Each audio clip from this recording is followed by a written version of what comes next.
नमस्कार मित्रांनो, मी शुभम पवार. मित्रांनो, CSC मधून पीक विम्याचा ऑनलाईन पद्धतीने फॉर्म कसा भरायचा या व्हिडिओमध्ये तुम्हाला A to Z माहिती सांगणार आहे. कागदपत्रे कोणकोणती लागतात, रेशो कसा कॅल्क्युलेट करायचा, सामायिक सहपत्र कधी अपलोड करायचं असतं, तसेच टेनंट सर्टिफिकेट काय असतं, सर्व माहिती तुम्हाला सांगणार आहे. आणि एक फॉर्म जो आहे तो तुम्हाला CSC मधून लाईव्ह भरून दाखवणार आहे. तर व्हिडिओ नक्की आपला शेवटपर्यंत पहा. चॅनलवरती पहिल्यांदा आला असा चॅनलला सबस्क्राईब करून ठेवा. अशाच महत्त्वपूर्ण व्हिडिओज तुम्हाला भेटत राहतात. चला मित्रांनो,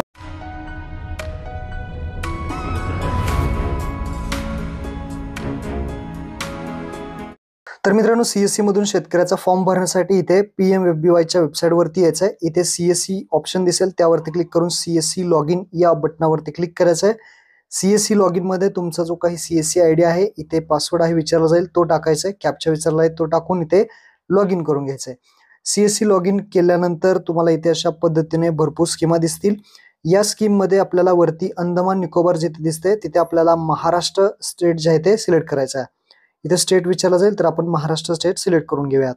त्यानंतर खाली तुम्हाला आता महाराष्ट्र स्टेटच्या जे काही 2 स्कीमा आहेत त्या दाखवल्या जातील. पहिली आहे 2024 खरीप प्रधानमंत्री फसल बीमा योजना, ज्यामध्ये भुईमुग असेल, भुईमुग आहे, बाजरी आहे, ते याच्यामध्ये असतं. आणि दुसरी स्कीम आहे खरीप 2024 ची weather based crop insurance scheme, म्हणजे फळपीक विमा. फळपीक म्हणजे द्राक्षे, पेरू ते असतं.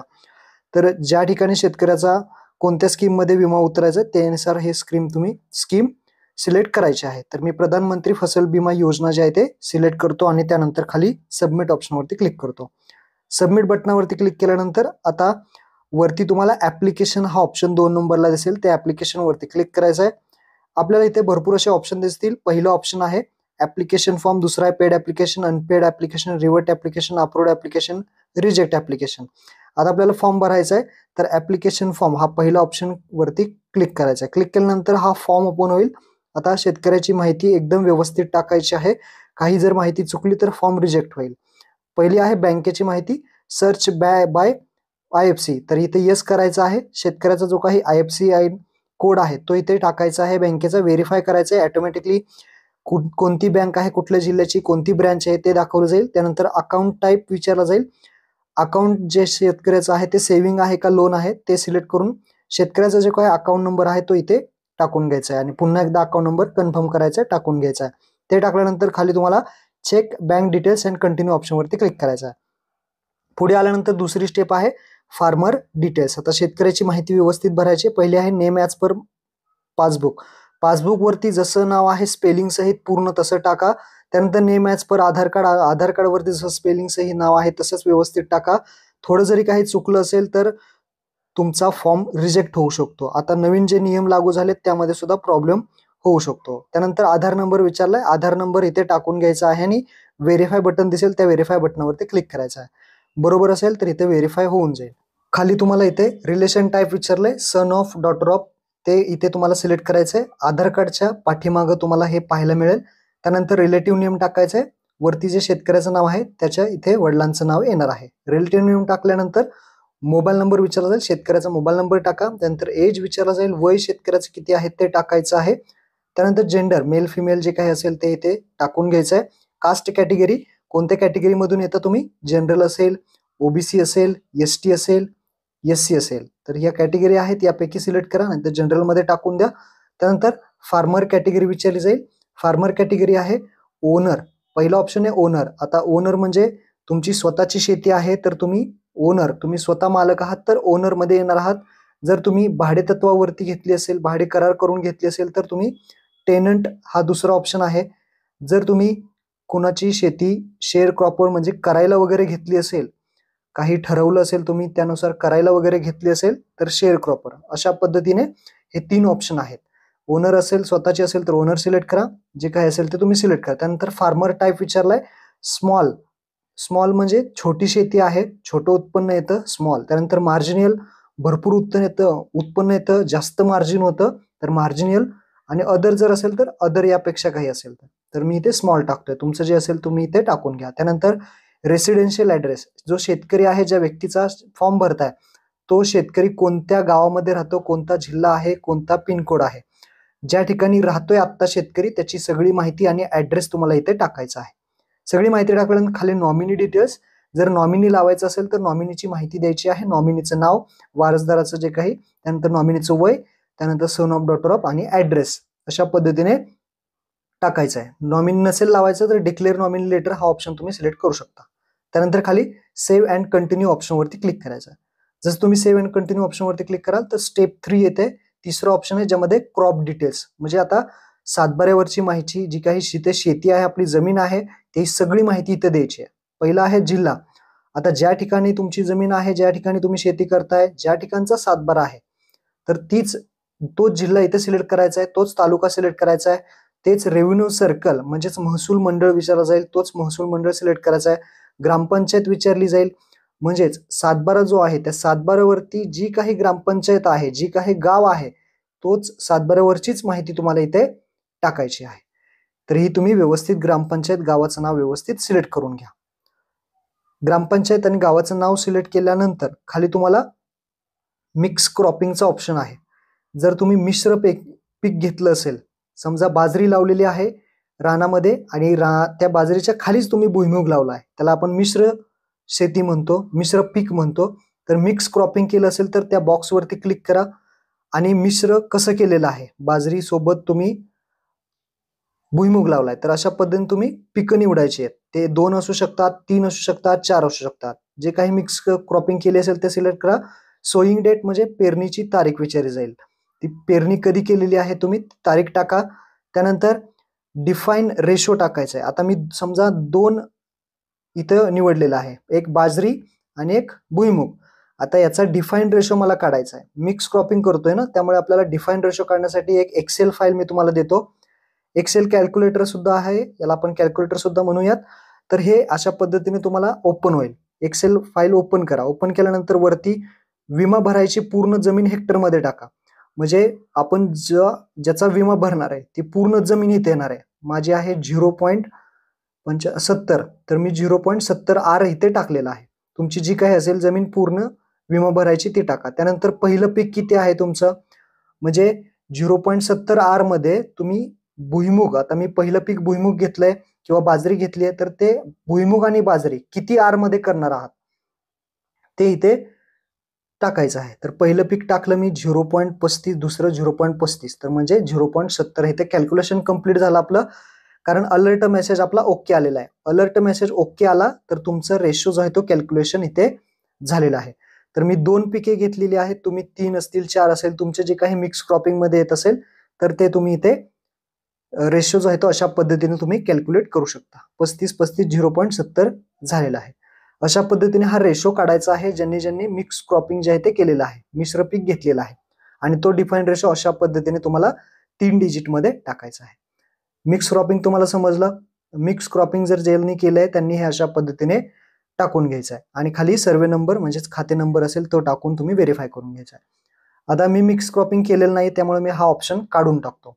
आता मी एक जो पीक आहे ते, माझं जे काही रान आहे त्या रानामध्ये मी अर्ध्या रानामध्ये भुईमूग केलाय, अर्ध्या रानामध्ये बाजरी केली. मग तशा पद्धतीने मी टाकतो. आता पहिलं मिक्स क्रॉपिंग केलं नाही तर मी आता पीक निवडलं बाजरी. बाजरी निवडल्यानंतर सोईंग डेट म्हणजेच पेरणी कधी केलेली आहे बाजरीची ते मी इथे टाकले. तुमचं जे पीक असेल ते इथे टाकून घ्या. पेरणी सिलेक्ट करा. हे ओनर आहे, टेनंट आहे का शेअर क्रॉपर आहे हे मी तुम्हाला अगोदर सांगितलं काय आहे. तर मी इथं ओनर आहे स्वतः, तर मी इथं ओनर सिलेक्ट करतोय. भाड्याने घेतलं असेल तर तुम्ही टेनंट सिलेक्ट करा. करायला घेतलं असेल तर शेअर क्रॉपर, काय मिक्स असेल तर मिक्स, जे असेल ते. त्यानंतर आता सर्वे नंबर विचारला जाईल. आता सर्वे नंबर काय असतो, सर्वे नंबर त्याला आपण गट नंबर म्हणतो, त्याला मराठीमध्ये भूमापक क्रमांक म्हणतो. तर सर्वे नंबर तुमच्या सातबाऱ्यावरती असतो. सातबाऱ्यावरती हा भूमापक क्रमांक जो आहे त्यालाच आपण सर्वे नंबर म्हणतो. तर हा जो नंबर आहे तो तुम्हाला इथे टाकायचा आहे. त्या अगोदर डिजिटल सातबारा आणि 8 उतारा डाउनलोड करून घ्या. आता खाते नंबर कुठे असतो, तर 8 आपण डिजिटल डाउनलोड केलाय. 8 जो खाते नंबर आहे 8 वरती असतो, तो खाते नंबर टाकायचा आहे. व्हेरीफाय बटनावरती क्लिक करायचा आहे. व्हेरीफाय झाल्यानंतर नाव चेक करा, नाव तुमचंच आहे का, म्हणजे शेतकऱ्याचं आहे का. शेतकऱ्याचं नाव बरोबर असेल तर ते सिलेक्ट करा आणि सबमिट ऑप्शनवरती क्लिक करा. सिलेक्ट करून सबमिट केल्यानंतर इथे ऍड होणार आहे. इथे इन्शुर टोटल जो एरिया आहे तो इथे दाखवला आहे. अशा पद्धतीने तुम्हाला ऍड करायचं आहे नाव. जर याच्यामध्ये जर काही नाव येत नसेल तर इकडे खाते नंबर आणि सर्वे नंबर असं उलटा पालट करून पहा, व्हेरीफाय करून बघा नाव येईल. तर अशा पद्धतीने तुम्ही नाव ऍड करायचे. आता मी बाजरी आहे, बाजरी किती एरियामध्ये किती हेक्टरमध्ये करणार आहे. आता माझं 0. जास्त आहे तर मी 0.35 मध्येच 35R मध्येच बाजरी करणार आहे. त्यामुळे मी इथे चेंज केलं 0.35 आणि त्यानंतर ऍड क्रॉप सर्वे वरती क्लिक करायचं आहे. ऍड क्रॉपवर सर्वे ऍड केल्यानंतर खाली पाहू शकता बाजरी माझी जी आहे ते ऍड झालेली आहे 0.35R मध्ये. त्यानंतर आता मी काय करणार आहे, दुसरं पीक ऍड करणार आहे ते म्हणजे भुईमुग. अर्ध्या रानामध्ये मी भुईमुग केल्या, अर्ध्या रानामध्ये मी बाजरी केली. तर इथं सोईंग डेट सिलेक्ट करा, ओनर असेल काय असेल ते सिलेक्ट करा, सर्वे नंबर टाका, खाता नंबर टाका, व्हेरीफाय करून घ्या, नाव येईल, नाव सिलेक्ट करा, सबमिट करा. जे शिल्लक राहिलेलं जे एरिया आहे आर मध्ये हेक्टरमध्ये जे इथे येईल, आता 0.41 राहिलंय तर मी इथे भुईमुग लावलाय 0.35R मध्ये. जेवढ्या एरियामध्ये लावलाय भुईमुग तो इथे मी टाकलेला आहे. तुमचं जे काही पीक असेल ते टाकून ऍड करा. अशा पद्धतीने तुम्ही 1, 2, 3, 4, 5 असे जे पीक आहेत तुमच्या एरियानुसार, जेवढं शेती आहे, किती टोटल एरिया आहे त्यानुसार तुम्ही हेक्टरमध्ये ऍड करू शकता.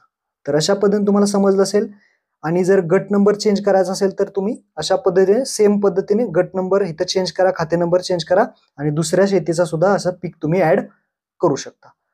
आता हे सगळं तुम्हाला समजलं. आता खाली डॉक्युमेंट्स अपलोड करायचे. चौथी स्टेप ऍप्लिकेशन डॉक्युमेंट्स. आता पहिल्यांदा पासबुक चूज फाईल वरती क्लिक करा, पासबुकचं फोटो अपलोड करा आणि पुढे अपलोड बटन दिसेल त्या अपलोड बटनावरती क्लिक करा. तर डॉक्युमेंट्स अपलोड सक्सेसफुली झालेला आहे. आता पुढचं डॉक्युमेंट आहे लँड रेकॉर्ड. आता लँड रेकॉर्ड मध्ये काय करायचं आपल्याला, 7/12 आणि 8 एकत्र PDF मध्ये करा आणि 7/12 जो डिजिटल स्वरूपामध्ये अपलोड करा. म्हणजे काय प्रॉब्लेम येत नाही. काही जण अपलोड करत नाहीत, त्यांचं होत असेल, पण एक ऑप्शन म्हणून सांगतो अपलोड करून ठेवा म्हणजे नंतर रिजेक्ट वगैरे होणार नाही. 7/12 इथे अपलोड झालं शेतकऱ्याचं. त्यानंतर सोईंग सर्टिफिकेट. सोईंग सर्टिफिकेट म्हणजे पीक पेर आपण म्हणतो, सेल्फ डिक्लेरेशन, सो घोषणापत्र, तर ते इथे अपलोड करायचं आहे. सो घोषणापत्र पाहू शकता अशा पद्धतीचा जो फॉर्मॅट आहे मी तुम्हाला डिस्क्रिप्शन मध्ये दिलेला आहे, तो डाउनलोड करून घ्या. यामध्ये सो घोषणामध्ये शेतकऱ्याची माहिती टाकायची असते पीक पेराबाबत. सो घोषणापत्र ज्यामध्ये शेतकऱ्याचं नाव, कुठे राहतो शेतकरी, किती क्षेत्र आहे, कोणकोणते पिकं घेतलेले आहे, किती क्षेत्रामध्ये घेतलेले आहे, लागवडीचा तारीख असेल, पेरणीची तारीख असेल ती टाकायची, कोणकोणती पिके घेतलेली आहेत ही याची प्रिंट काढायची आणि याच्यामध्ये सगळी माहिती लिहायची आहे. आणि त्यानंतर तारीख टाकून शेतकऱ्याचा मोबाईल नंबर, शेतकऱ्याची सही इथे घ्यायची आहे आणि ही पीक पेरा अपलोड करायचा आहे. पण लक्षात ठेवा जर सामायिक क्षेत्र असेल तर तुम्हाला त्यासोबत सामायिक सहमती पत्र अपलोड करावं लागेल. सामायिक क्षेत्र ज्याचं आहे म्हणजे खातेदार जास्त आहेत, एका सातबाऱ्यामध्ये खातेदार जास्त आहेत, तर इथे अशा पद्धतीने सामायिक मध्ये तुम्हाला हे सामायिक सहपत्र त्यांच्या सगळ्यांच्या सह्या, जे खातेदार आहेत त्या सर्वांच्या सह्या घ्यायच्या आहेत. ही माहिती टाकून हे सामायिक सहपत्र पीक पेरा सोबत अपलोड करायचं आहे जर सामायिक क्षेत्र असेल तर. ही गोष्ट एक लक्षात ठेवायची आहे. तर अशा पद्धतीने दोन्ही जे काही नमुने आहेत PDF स्वरूपामध्ये, फोटो स्वरूपामध्ये दिलेले आहेत ते अपलोड करा. चूज फाईल वरती क्लिक करा. मी इथे पीक पेरा अपलोड ऑप्शन वरती क्लिक करून अपलोड केलाय. डॉक्युमेंट सक्सेसफुली अपलोड झालेलं आहे. त्यानंतर टेनंट सर्टिफिकेट आहे. टेनंट सर्टिफिकेट म्हणजे जर कुणी भाडे तत्वावरती, भाडे करारावरती जमीन केली असेल तर हा जो नमुना आहे बंधनपत्राचा, तर हे स्टॅम्प पेपरवरती जे आहे ते तुम्हाला घ्यायचं आहे शेतकऱ्याचं. जर शेतकऱ्याने जमीन जे काही भाडे तत्वावरती घेतली असेल, भाडे करार केला असेल तर ह्याचा सुद्धा नमुना तुम्हाला खाली डिस्क्रिप्शन मध्ये दिलेला आहे. तर इथे मी भाडे तत्वावर घेतली नाही त्यामुळे मी हा सोडून देतोय ऑप्शन. आणि त्यानंतर खाली प्रिव्ह्यू बटन दिसेल, त्या प्रिव्ह्यू बटनावरती क्लिक करायचं आहे. डॉक्युमेंट व्यवस्थित अपलोड करून प्रिव्ह्यू केलेला आहे. प्रिव्ह्यू केल्यानंतर तुम्ही जी काही माहिती भरलेली आहे एकदा व्यवस्थित चेक करा, काही चुकलंय का पहा, नंतर तुम्हाला प्रॉब्लेम येईल. स्पेलिंग वगैरे चुका आहेत का चेक करा आणि त्यानंतर सगळी माहिती बरोबर असेल तर सबमिट ऑप्शनवरती क्लिक करा. जसं तुम्ही सबमिट कराल तर शेतकऱ्याला एक मेसेज जाईल आणि हा पॉलिसी ID सुद्धा जाईल. तर हा पॉलिसी ID व्यवस्थित ठेवायचा आहे आपल्याला. शेतकऱ्यांना सांगा, सूचना द्या शेतकऱ्यांना, त्यांना प्रिंट काढून द्या. आता मेक पेमेंटचा ऑप्शन दिसेल तर मेक पेमेंट वरती क्लिक करा. जे काही CSC मधून पेमेंट, पासवर्ड विचारला जाईल, वॉलेटचा पिन विचारला जाईल. आता 2 पीक ऍड केल्यामुळे मला ₹2 पेमेंटचे आहे इथे ऑप्शन आलेला आहे. तुम्ही 1 पीक ऍड केलं तर ₹1, 2 पीक ऍड केले तर ₹2, 3 पीक ऍड केले ₹3, अशा पद्धतीने हा विमा पे करायचा आहे. तर वॉलेट मधून पे ऑप्शन वरती क्लिक करतो. पेमेंट इथे पाहू शकता सक्सेसफुली झालेला आहे आणि इथे प्रिंट काढायला ऑप्शन आलेला आहे. तर इथे पॉलिसी नंबर टाकून प्रिंट ऑप्शन वरती क्लिक करायचा आहे. तर आपली प्रिंट जी आहे ते इथे निघणार आहे. अशा पद्धतीने ही प्रिंट आपल्या शेतकऱ्यांना द्यायची आहे आणि याच्यावरच्या जे काही सूचना आहेत त्यांना वाचून दाखवायच्या आहेत. आणि नुकसान झाल्यानंतर क्लेम करायला विसरायचं नाही. शेतकऱ्यांना सांगायचं आहे, क्लेम करायचं आहे, त्यानंतरच पीक विम्याचे पैसे मिळतात. नुकसान झालं तर क्लेम करा. तर ही प्रिंट शेतकऱ्यांना द्या, याच्या सूचना वाचून सांगा, पीक पाहणी करायला सांगा. लवकरात लवकर पीक पाहणी करून घ्या. 1 महिना आहे आपल्याकडे. 1 महिन्याच्या आतमध्ये पीक पाहणी सुद्धा करून घ्यायला सांगा. नुकसान झाल्यानंतर क्लेम करायला सुद्धा सांगा. अशा पद्धतीने हे फॉर्म भरायचा आहे. आता ऍप्लिकेशनमध्ये तुम्ही पाहू शकता पेड केलेले ऍप्लिकेशन किती आहेत, पेड झालेले नाही, अनपेडमध्ये किती गेलेले आहेत. प्रिंट काढायची असेल तर पेडमध्ये जाऊन त्याची प्रिंट सुद्धा काढू शकता. अनपेडमध्ये किती गेलेले आहेत, फक्त फॉर्म भरलेले आहेत. रिव्हर्टेड, जर फॉर्म कुठला रिजेक्ट झाला तर इथे येऊन पडतात या रिव्हर्टेडमध्ये. रिजेक्ट झाला तर काही करेक्शन करायचं असेल तर रिव्हर्टमध्ये येतं. अप्रूव्ड झाल्यानंतर अप्रूव्हमध्ये जाईल आणि रिजेक्ट काही चुकलं असेल तर रिजेक्टमध्ये जाईल. अशा पद्धतीने फॉर्म भरायचा होता. हे ऑप्शन समजले मित्रांना हा व्हिडिओ नक्की शेअर करा. धन्यवाद. जय हिंद, जय महाराष्ट्र.